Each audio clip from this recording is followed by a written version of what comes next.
नमस्कार, मैं हूं आपके साथ शिवानी रतूड़ी और आप देख रहे हैं कैपिटल टीवी उत्तर प्रदेश।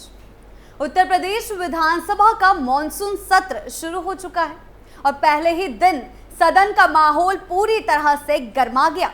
एक तरफ जहां विपक्ष ने पोस्टर, नारेबाजी और विरोध के जरिए सरकार को घेरने की कोशिश की, वहीं दूसरी ओर मुख्यमंत्री योगी आदित्यनाथ भी पूरी तैयारी के साथ सदन में उतरे और समाजवादी पार्टी और उसके नेता अखिलेश यादव पर तीखे हमले करते नजर आए। जिस मुद्दे को विपक्ष लेकर सरकार को कटघरे में खड़ा करना चाहता था, उसी मुद्दे को योगी ने हथियार बना लिया और विपक्ष पर पलटवार कर दिया। तो आखिर क्या हुआ पहले दिन सदन में, कितना गरमाया माहौल, आइए जानते हैं पूरा मामला विस्तार से। मॉनसून सत्र से गरमाई यूपी की राजनीति। उत्तर प्रदेश की राजनीति एक बार फिर उस मुकाम पर पहुंच चुकी है जहां सत्ता और विपक्ष के बीच की लड़ाई सिर्फ बयानों तक सीमित नहीं है, बल्कि विकास, लोकतंत्र और जन आकांक्षाओं की परिभाषा को लेकर भी हो गई है। 11 अगस्त 2025 से शुरू हुआ उत्तर प्रदेश विधानमंडल का मॉनसून सत्र अब तक का सबसे बहुप्रतीक्षित सत्र साबित हो रहा है, खासकर इस वजह से कि इस बार सरकार की ओर से विकसित भारत, विकसित उत्तर प्रदेश के विजन डॉक्यूमेंट पर लगातार 24 घंटे की चर्चा कराने की पहल की गई है, जो अपने आप में एक ऐतिहासिक और असाधारण प्रयोग है।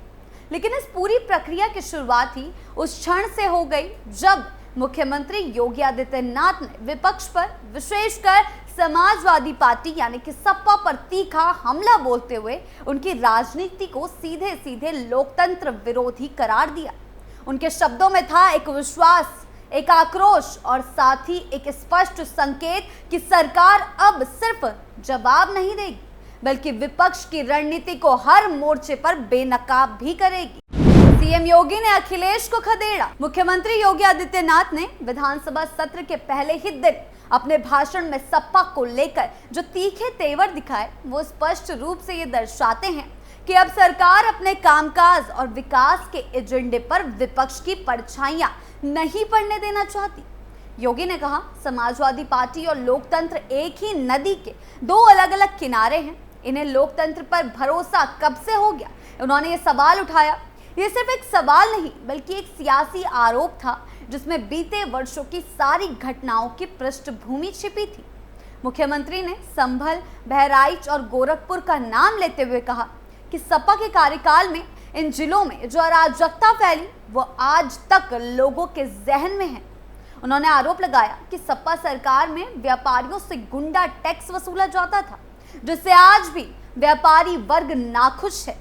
मुख्यमंत्री का यह आरोप इसलिए भी महत्वपूर्ण है क्योंकि वर्तमान सरकार व्यापारियों को सुरक्षा देने और औद्योगिक विकास को गति देने की बात कर रही है, जबकि विपक्ष का आरोप है कि सरकार सिर्फ कागजों पर काम कर रही है। विधानसभा में जो राजनीतिक तापमान पहले दिन से देखने को मिला, वह बता रहा है कि ये सत्र सिर्फ आंकड़ों की नुमाइश नहीं है, बल्कि वैचारिक लड़ाई का अखाड़ा भी बनने जा रहा है। मुख्यमंत्री ने जिस अंदाज में विपक्ष को ललकारा है, उससे ये तो साफ हो गया कि सरकार अब बचाव की मुद्रा में नहीं, बल्कि आक्रामक रणनीति के तहत विपक्ष को उसकी कथनी और करनी के फर्क को उजागर करना चाहती है। योगी ने अपने भाषण में कहा, सरकार जब विकास करना चाहती है तो सपा को क्यों तकलीफ होती है? उन्होंने सीधा सवाल उठाया कि अगर विकास हो रहा है तो सपा को किस बात से तकलीफ है? व्यापारियों के विकास की बात हो या युवाओं को रोजगार देने की नीति, इनकी राजनीति हर उस नीति के खिलाफ है जो आम जन को लाभ दे रही हो। ये सीधा सीधा योगी आदित्यनाथ ने अखिलेश यादव पर तंज कसा है। यह आरोप सिर्फ विपक्ष को घेरने की कोशिश नहीं थी, बल्कि एक स्पष्ट सिग्नल था कि आने वाले चुनावों से पहले सरकार अपना रिपोर्ट कार्ड जनता के सामने पूरी ताकत से रखने वाली है। लेकिन वहीं दूसरी ओर विपक्ष, खासकर सपा प्रमुख अखिलेश यादव ने सरकार की मंशा पर सवाल उठाते हुए कहा कि 24 घंटे की चर्चा सिर्फ एक दिखावा है। अखिलेश ने तीखा हमला बोलते हुए कहा है, जब 9 साल में कुछ नहीं किया तो अब 24 घंटे सदन चलाकर क्या साबित करना चाहते हो? उनका ये सवाल न सिर्फ सरकार की मंशा पर चोट था, बल्कि ये संदेश भी था कि विपक्ष अब सरकार की किसी भी रणनीति को बिना चुनौती के स्वीकार नहीं करेगा। सपा की रणनीति पहले दिन से ही आक्रामक रही है। विधानसभा परिसर में सपा विधायकों ने विरोध प्रदर्शन किया और आप चलाएं मधुशाला, हम चलाएंगे पीडीए पाठशाला जैसे नारों से माहौल को पूरी तरह सियासी बना दिया। जबकि पीडीए पाठशाला की कहानी तो अब हर एक आदमी को पता है। हालांकि योगी सरकार की इस 24 घंटे की चर्चा की योजना अपने आप में एक ऐतिहासिक मानी जा रही है, क्योंकि सरकार इसे अपने लिए नहीं कर रही है, जनता के लिए कर रही है, जनता के एजेंडे के लिए कर रही है, उनके विकास के लिए कर रही है, यानी कि यूपी के विकास के लिए कर रही है। सरकार ने घोषणा की है कि 13 अगस्त को सुबह 11 बजे से 14 अगस्त को सुबह 11 बजे तक बिना रुके विधानसभा में विकसित भारत, विकसित उत्तर प्रदेश पर बहस चलेगी। इसमें हर मंत्री, हर विभाग अपनी पिछली उपलब्धियों पर भविष्य की कार्य योजना को सदन में पेश करेगा। ये लोकतांत्रिक संवाद का एक अभिनव प्रयास है, जहां केवल सरकार ही नहीं, विपक्ष को भी खुलकर अपनी बातें रखने का अवसर मिलेगा। लेकिन फिर भी अखिलेश यादव इस पर सवाल उठा रहे हैं कि 24 घंटे की क्यों चर्चा होगी। इससे न सिर्फ राज्य के विकास का रोड मैप सामने आएगा, बल्कि यह भी पता चलेगा कि किस दल की प्राथमिकता क्या है, यानी किसका ध्यान जनता के मुद्दों पर है और किसका राजनीति पर। तो अखिलेश तो इस पर भी तंज कस रहे हैं, इस पर भी पलटवार कर रहे हैं। 24 घंटे की चर्चा, बहस क्यों हो, इस पर भी वो सवालात खड़े कर रहे हैं सरकार पर। मौसम की मार, खासकर बाढ़ और जलभराव जैसे मुद्दों पर भी इस सत्र में विशेष चर्चा के केंद्र होंगे। मुख्यमंत्री योगी आदित्यनाथ ने सभी जिला प्रशासन को निर्देश दे दिया है कि बाढ़ राहत कार्यों में किसी भी प्रकार की लापरवाही ना बरती जाए और हर प्रभावित परिवार को त्वरित सहायता पहुंचे।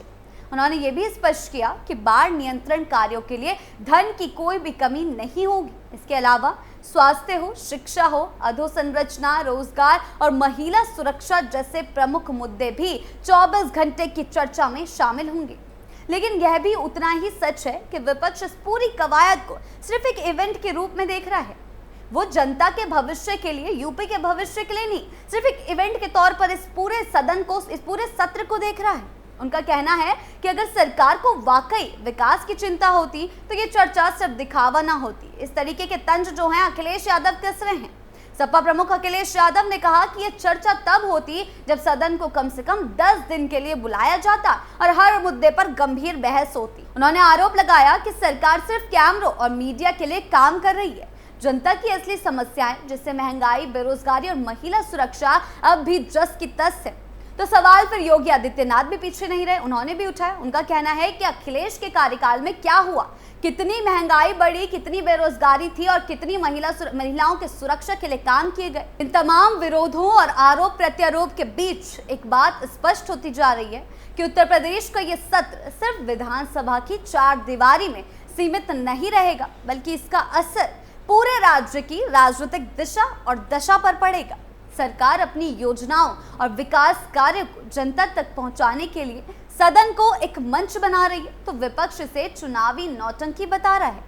ऐसे में आने वाले दिन यूपी की राजनीति में गर्माहट और बढ़ाएंगे। ये चर्चा केवल विकसित भारत के सपनों की नहीं होगी, बल्कि इस बात की होगी कि किसे इस विकास यात्रा की कमान सौंपी जाए। इस मॉनसून सत्र की पूरी कार्यवाही ये स्पष्ट करती है कि उत्तर प्रदेश अब केवल सत्ता परिवर्तन की राजनीति से आगे निकलकर नीति, दृष्टिकोण और विकास की राजनीति की ओर बढ़ रहा है, जहां एक और मुख्यमंत्री योगी आदित्यनाथ अपने 8 वर्षों की उपलब्धियों को आधार बनाकर विकसित भारत, विकसित उत्तर प्रदेश के विजन को आगे बढ़ाने की कोशिशों में है।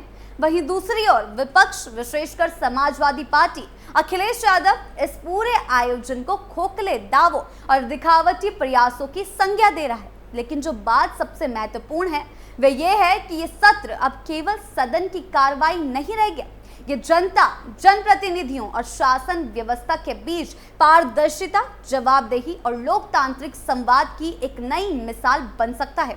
क्या कुछ होता है इस पर हमारी नजरें बनी रहेगी। आपको क्या लगता है हमें कमेंट सेक्शन में जरूर बताएं। नमस्कार।